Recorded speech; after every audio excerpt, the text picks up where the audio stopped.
America, Iran మధ్య రెండో విడత చర్చలపై తీవ్ర సందిగ్ధత నెలకొంది. పాకిస్తాన్ రాజధాని ఇస్లామాబాద్ వేదికగా ఇవాళ జరగాల్సిన సంప్రదింపులు జరుగుతాయో లేదో స్పష్టంగా తెలియడం లేదు.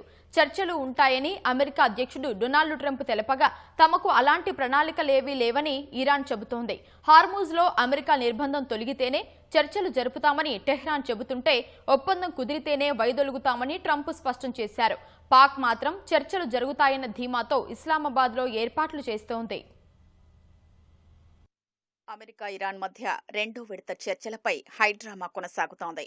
హర్మూజ్ జలసంధిలో తమ నౌకను అమెరికా అడ్డుకోవడంతో ఇస్లామాబాద్ చర్చలకు తాము వెళ్లబోమని ఇరాన్ తేల్చి చెప్పింది.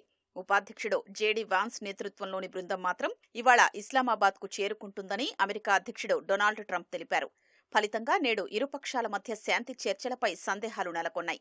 ఇరాన్తో ఒప్పందం కుదుర్చుకునే విషయంలో తనపై ఎలాంటి ఒత్తిడి లేదని ట్రంప్ అన్నారు. త్వరలోనే ఆ దేశంతో ఒప్పందం కుదురుతుందని ఆశాభావం వ్యక్తం చేశారు. ఈ మేరకు తన సామాజిక మాధ్యమం ట్రూత్ సోషల్లో వరుస పోస్టులు చేశారు. ఇరాన్ తమతో ఒప్పందం కుదుర్చుకోకపోతే బాంబుల వర్షం కురిపిస్తామని హెచ్చరించారు.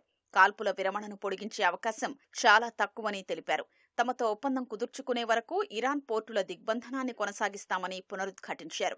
ఇరాన్ ఎగుమతుల్ని అడ్డుకోవడం ద్వారా రోజుకు ఆ దేశం $500 మిలియన్ నష్టపోతోందని పేర్కొన్నారు. బరాక్ ఒబామా, జో బైడెన్ రూపొందించిన ఇరాన్ అణు ఒప్పందం కంటే ఇరాన్తో తాము కుదుర్చుకోబోయే ఒప్పందం చాలా మెరుగైనదని ట్రంప్ తెలిపారు. ఒకవేళ ట్రంప్ హయాంలో ఒప్పందం జరిగితే అది ఇజ్రాయెల్, మధ్యప్రాచ్యానికే కాకుండా యూరప్, అమెరికా మరియు ఇతర ప్రాంతాలన్నింటికీ శాంతి, భద్రత మరియు రక్షణకు హామీ ఇస్తుందన్నారు. మరొక పోస్టులో ఈ ఒప్పందం కొంత త్వరగానే జరుగుతుందన్నారు. ఆ సమయం తనకు శత్రువు కాదని, తనపై ఒత్తిడి లేదని ట్రంప్ చెప్పారు.